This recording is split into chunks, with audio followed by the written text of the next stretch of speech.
إن هو إلا ذكر للعالمين لمن شاء منكم أن يستقيم وما تشاءون إلا أن يشاء الله رب العالمين.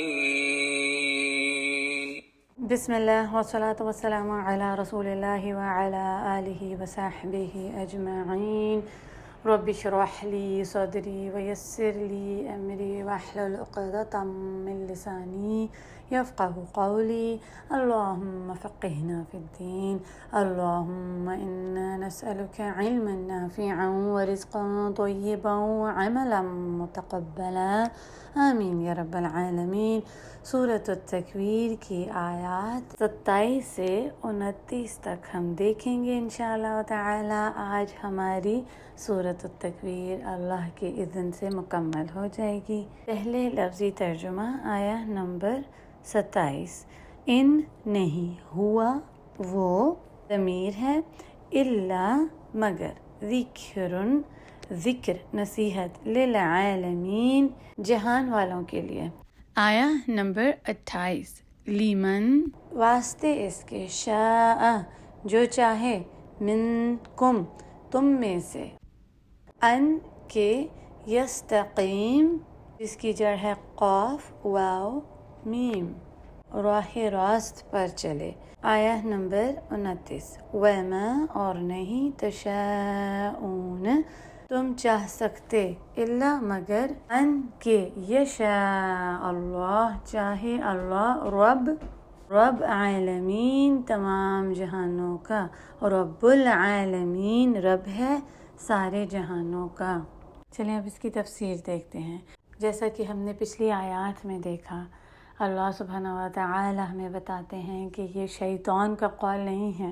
سبحان اللہ، یہ تو اللہ جل جلالہ کا قول ہے. تم کہاں جا رہے ہو؟ اس قرآن سے منہ پھیر کر تم کہاں جا رہے ہو؟ یہ تو خیر ہے، یہ تو تمہارے ہی فائدے کے لیے ہے، اس میں تو تمہارا ہی بھلا ہے. یہ تو ایک نصیحت ہے. اور کس کے لیے؟ تمام جہانوں کے لیے، کسی ایک خاص فرقے گروپ کے لیے نہیں، ہر انسان کے لیے ایک نصیحت ہے. ذکر کیا ہوتا ہے؟ ہم اس کے بارے میں ڈیٹیل میں جان چکے ہیں پچھلی کلاسز میں. ذکر کے آپ دو معنی سمجھ لیں. کوئی بات آپ کو پتہ نہ ہو اور وہ آپ کو بتائی جائے، کوئی نئی بات جس کا آپ کو علم نہ ہو، اس کو ذکر کہتے ہیں. دوسرا ذکر وہ ہوتا ہے کہ جس کے بارے میں آپ جانتے ہوں لیکن آپ بھول گئے ہوں، اس کو آپ نے بھلا دیا ہو، تو آپ کو جب ریمائنڈر ملے تو آپ کو وہ یاد آ جائے بات. اب نیکی کیا ہے، بدی کیا ہے، سچ جھوٹ، حق کی بات، یہ سب باتیں ایک ہماری فطرہ میں ڈال دی گئیں. کیا صحیح ہے، کیا غلط ہے، اس طرح کیسے کام ہونا چاہیے، ہماری اندر، ہماری روح میں یہ چیزیں موجود ہیں. اب قرآن جو ہے وہ ذکر ہے، نصیحت ہے. اب قرآن اس کو ایکٹیویٹ کرتا ہے، اس کو ریمائنڈ کراتا رہتا ہے، ورنہ ہم بھول جاتے ہیں. سبحان اللہ. جو ہماری یہ کلاسز ہیں، جب ہمارے دروس ہوتے ہیں، اس کے بعد اکثر سسٹرز آ کے کہتی ہیں ہمیں تو یہ بات پہلے پتہ ہی نہیں تھی، ہم تو اس کو صحیح کرتے ہی نہیں تھے. اور اکثر آ کے یہی کہتی ہیں کہ سبحان اللہ، ہم تو اس کو کرتے تھے اور ہم نے تو اس کو بالکل ہی بھلا دیا تھا، ایسے جیسے ہم نے کبھی کی ہی نہیں. اور جب آپ نے یہ بات بتائی، یاد آیا کہ شاید ہم اس کو کبھی کرتے بھی تھے. تو ہمیں ریمائنڈرز چاہیے ہوتے ہیں، ورنہ انسان جو ہے وہ کیا ہے، نسیان سے ہے، بھول جانے والا، بھلا دیتا ہے باتوں کو. یہ قرآن بھی نصیحت ہے، ذکر ہے، ہمیں سیدھی راہ دکھاتا ہے، صراط مستقیم پر چلاتا ہے. تو جو کوئی چاہے اس سے راہ راست پر چل پڑے، ایسا کہ آیا نمبر 28 میں آیا ہے، لیمن شاء منکم ان یستقیم. تو یہ قرآن مجید تو نصیحت ہے تمام جہانوں کے لیے، اور جو چاہے اس سے ہدایت لے لے. تفسیر ابن کثیر میں ان آیات کے بارے میں آتا ہے، ھذا القرآن ذکر، یہ قرآن ایک نصیحت ہے، لجمیع الناس تمام لوگوں کے لیے، یتذکرون بھی ویتعظون بھی، جس کے ذریعے وہ اس سے سبق حاصل کریں، اس سے نصیحت پکڑیں، اس کو یاد کریں، سمجھیں، اس کو اپنے عمل میں لے کر آئیں، اس سے اپنی اصلاح کریں۔ یعنی من اراد الہدایہ، جو بھی چاہے اس سے ہدایت پالے، فعلیہ بہذا القرآن، اور پھر اس کو چاہیے کہ اس کے اوپر جم جائے، جڑ جائے اس سے، اس کو کبھی نہ چھوڑے۔ فإنہ منجات لہ، کیونکہ اسی قرآن ہی سے اس کی نجات ہے۔ وہدایہ ولا ہدایت فیما سواہ، اور اسی میں اس کے لیے ہدایت ہے اور نہیں کوئی ہدایت سوائے اس قرآن مجید کے۔ یعنی اس کو چھوڑ کے کہیں اور سے ہدایت حاصل کرنے کی کوشش کریں گے تو وہ بیکار ہے، کیونکہ صرف یہی کتاب ہے جو ہمیں ہدایت دیتی ہے۔ اب ہم دیکھیں تو انسانیت سیدھے راستے پر چلنے، ہدایت کو پانے کی کوشش کر رہی ہے۔ کتنے قسم کے علوم ہیں، علم حاصل کرنے کے لیے کتنی تگ ہوتی ہے، اسکولوں میں بھی بھیجا جاتا ہے، کالجوں میں، یونیورسٹیز میں، مختلف اداروں میں، تاکہ جہالت دور ہو جائے، اندھیرے مٹ جائیں، دنیا میں امن اور سکون ہو جائے، برائی ختم ہو جائے، جرم ختم ہو جائے، قتل و غارت ختم ہو جائے، ظلم ختم ہو جائے، جس کو کہتے ہیں نا انسانیت،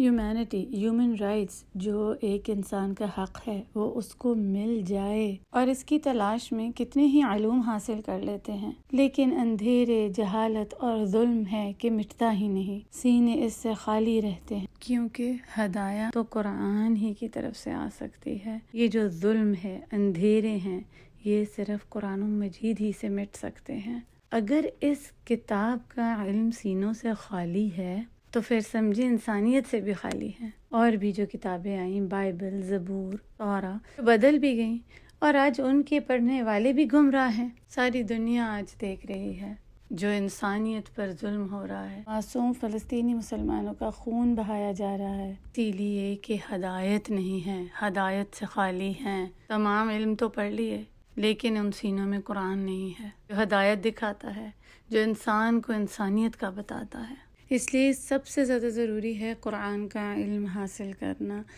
اس کو ہر کسی تک پہنچانا ہماری ذمہ داری ہے۔ سب سے پہلے تو اس کو خود سیکھیں، سمجھیں، اس کو اپنے عمل میں لے کر آئیں، لیکن اس کے لیے قرآن ہماری سب سے پہلی پرائیورٹی ہونی چاہیے نا۔ ہم اتنے مصروف ہیں اپنے اور کاموں میں، دنیا کمانے میں، پیسہ کمانے میں، فضول بیکار کے کاموں میں، یہ جو خزانہ ہمارے ہاتھ میں ہے، یہ جو قرآن مجید ہے، اس کو ہم بھلا بیٹھے ہیں۔ ہم تمام علوم حاصل کر لیتے ہیں، لیکن اس قرآن کو سمجھتے ہی نہیں۔ اس کو ہم نے برکہ حاصل کرنے کے لیے رکھ لیا ہے۔ اپنی شادیوں میں کوئی پیدائش ہو گئی یا کوئی فوت ہو گیا تو اس کے لیے اس کے اوپر قرآن پڑھ کے بھیجتے ہیں۔ یہ تو زندہوں کی کتاب ہے، یہ کتاب تو زندہ لوگوں کا دل بدل دیتی ہے۔ جو سکون ہمیں اس کتاب سے ملتا ہے نا، وہ یقین جانے کوئی ملینئر بھی ہے نا، بلینئر، اس کی جتنا مال اور دولت اور پیسہ ہے نا، وہ بھی اس کو وہ سکون نہیں دے سکتا، وہ بھی بے چین ہے۔ لیکن جو غریب بھی ہے، اس کے سینے میں قرآن ہے تو وہ اس سے تقویت حاصل کرتا ہے، وہ ہی حقیقتاً ایک ملینئر ہے جس کے پاس قرآن کا علم ہے۔ اور یہ تو بالکل قرآن مجید کا بیسک علم جو کہتے ہیں نا، وہ تو سب کو ہی آنا چاہیے۔ اتنا ضروری ہے کہ اس علم کو سب تک پہنچائیں۔ ھذا بلاغ الناس۔ اگر ہم سمجھتے ہیں کہ ہم کسی کو قرآن مجید نہیں سکھا سکتے، ہمیں اتنا علم نہیں یا ہم صحیح طرح نہیں بتا سکتے، تو اس کو قرآن کلاسز کے ساتھ جوڑ دیں۔ یہ بہت ضروری ہے۔ ہم جو بورن مسلم ہیں، ان کو بھی قرآن مجید کا صحیح علم نہیں ہے، اور اگر کچھ ہے بھی تو وہ بھی بھول جاتا ہے۔ تو اس لیے قرآن مجید سے جڑ جانا بہت ضروری ہے۔ یہ ریمائنڈرز ہے ہمارے لیے، ایک نصیحہ ہے۔ اور جو کوئی مسلمان ہوتے ہیں، کانورٹس ہوتے ہیں، تو ان کے لیے بھی بہت ضروری ہے کہ وہ قرآن سے جڑ جائیں۔ ان کا شہادہ لے لینا ایک بہت بڑی نعمت ہے۔ پھر اس کو قرآن کا علم سکھایا جائے، دین کا بتایا جائے۔ ابھی ریسنٹلی الحمدللہ ایک سسٹر نے شہادہ لی، اتنی خوشی ہوئی۔ اور پھر سبحان اللہ، ہماری قرآن کلاسز کی جو سسٹر ہیں، جو ٹیچرز ہیں، انہوں نے فوراً ہی جوڑ دیا ان کو قرآن سے، کیونکہ وہ جانتی ہیں کہ کتنا ضروری ہے۔ اللہ اکبر، اللہ سبحانہ و تعالیٰ ان کے بھی علم اور حکمت میں اضافہ کر دیں، اور یقیناً جو قرآن مجید سے جڑے ہوتے ہیں انہیں ہی حکمت اللہ سبحانہ و تعالیٰ عطا کرتے ہیں۔ تو یہ بہت ضروری ہے کہ ہم امہ کو قرآن مجید سے جوڑ دیں۔ دیکھیں اگر ایک آیہ بھی آتی ہے نا تو اس کو بھی دوسروں تک پہنچانا ہے، یہ ہم سب کی ذمہ داری ہے۔ ہمارے پیارے نبی صلی اللہ علیہ وسلم نے فرمایا بلغوا عنی ولو آیہ، کہ اگر ایک آیہ بھی آتی ہے اس کو بھی پہنچا دو، اس کو بھی ہم پہنچانے والے بن جائیں۔ ہم نے کیا دیکھا پچھلی آیات میں کہ رسول اللہ صلی اللہ علیہ وسلم دنین نہیں تھے، چھپانے والے نہیں تھے، ٹھیک صحیح سب کچھ پہنچا دینے والے تھے۔ ہم اگر کسی کو اس قرآن کا نہیں بتاتے، اس تک ان آیات کو نہیں پہنچاتے، تو ہم کیا دنین تو نہیں ہیں؟ ہمارے رسول نے تو اس ذمہ داری کو صحیح طرح پورا کر دیا، اور آگے ہم کو بھی یہ کہا کہ ہم بھی اس کو پہنچائیں۔ تو ہم بھی قرآن کی طرف، ان قرآن کلاسز کی طرف بلائیں۔ ہمارا فرض کیا ہے؟ صرف بتانا، بلانا، کوشش کرنا۔ پھر دیکھیں جو چاہے اس نصیحہ کی طرف آ جائے، جیسا کہ اس آیہ میں ہے نا کہ جو چاہے اپنے آپ کو صحیح کر لے۔ پھر یستقیم کا آیا ہے لفظ اس آیہ میں، لیمن شاء منکم ان یستقیم، استقامہ سے کیا اس کے روٹ لیٹرز ہم نے ورڈز میننگ میں سیکھے تھے، قاف واو میم، سیدھے ہو جانا، کھڑے ہو جانا۔ جیسے اقامت الصلاح بھی ہم کہتے ہیں، اقامت الصلاح ہوگی، صلاح نماز کھڑی ہوگی ہے، جماعت کھڑی ہوگی ہے، تو سیدھے رستہ پر چل جانا، اس کے اوپر جم جانا، اپنے آپ کو صحیح کر لینا، اس کو چھوڑنا نہیں۔ جو ہدایت پانا چاہے گا وہ خود ہی اس پر جم جائے گا، جو جان جائے گا کہ قرآن کی کیا اہمیت ہے، اس کی کیا خاصیت ہے، اس کی کیا کوالٹیز ہیں، تو اس سے محبت کرے گا، اور پھر یقین جانیں وہ اس کو ہر وقت ہی پڑھے گا، فی کل اوقات ہی، چلتے پھرتے، اٹھتے بیٹھتے، کہیں کمرے میں ہیں، کہیں کار ڈرائیو کر رہے ہیں، کہیں کچن میں کوئی کام کر رہے ہیں، وہ اس کا دل اور دماغ قرآن کی طرف رہے گا، اسی کو سیکھے گا، سمجھے گا، اسی کی آیات کو پڑھتا رہے گا، وہ اس کے جو احکامات ہیں اس کے اوپر دھیان کرے گا، اٹینشن دے گا، اور جو چیز سے اسے روک دیا گیا ہے، جس چیز سے، اس سے وہ دور ہو جائے گا۔ تو ہمیں کیا دعا کرنی ہے؟ آج کا جو عمل بالآیات ہے وہ اس دعا کے ساتھ ہے، اور وہ دعا ہے استقامہ کی، صلی اللہ الاستقامہ، اللہ سے استقامہ کا سوال کریں، استقامہ کی دعا کریں، اور پھر اس پر عمل کرنے کی کوشش کریں۔ اس دعا کے ساتھ ہم ان آیات پر عمل کرنے کی کوشش کریں گے کہ اللہ سبحانہ و تعالی ہمیں توفیق عطا کریں استقامہ کی، کہ ہم اس کے اوپر جم جائیں، اس کو چھوڑیں نا۔ کیونکہ دیکھیں بہت سے لوگ ہوتے ہیں سبحان اللہ، وہ آتے تو جاتے ہیں قرآن کی طرف، ابھی ہماری کلاسز ہی کو دیکھ لیں، کتنے آتے ہیں، کبھی خوشی سے آتے ہیں، دوڑ کر آتے ہیں، لیکن پھر مشکل ہو جاتا ہے جمنا، بہت سی الجھنیں آ جاتی ہیں، بہت سے کام آ جاتے ہیں دوسرے جو حاوی ہو جاتے ہیں، اور اس چیز پر استقامت نہیں رہتی۔ تو یاد رکھیے اللہ اور رسول کو کیا پسند ہے، وہ کام جو بے شک تھوڑا ہو لیکن اس میں استقامت ہو، وہ جاری رہے، وہ رک نہ جائے، اور کامیابی اسی میں ہے کہ کوئی چیز ہوتی رہے، بے شک تھوڑی ہی۔ کسی نے بہت اچھی ایک دفعہ ایک بات کہی کہ کوئی بھی کامیاب انسان ہے یا کسی بھی کامیابی کا جو راز ہے وہ کس میں ہے؟ استقامہ میں۔ بس ایک کامیاب انسان یا کسی بھی کامیابی میں جو راز ہے وہ استقامہ کا ہے، دیٹس اٹ۔ آپ اس پہ جمے رہے، آپ نے اس کو چھوڑا ہی نہیں۔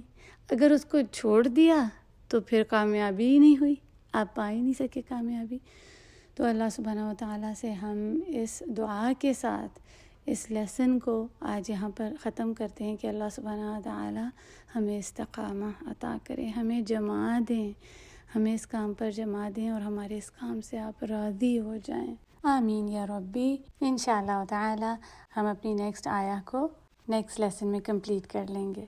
سبحان ربک رب العزت عما یصفون وسلام علی المرسلین والحمد للہ رب العالمین۔ بارک اللہ لی ولکم فی القرآن الحکیم ونفعنی وإیاکم بالآیات وذکر الحکیم۔ السلام علیکم ورحمۃ اللہ وبرکاتہ۔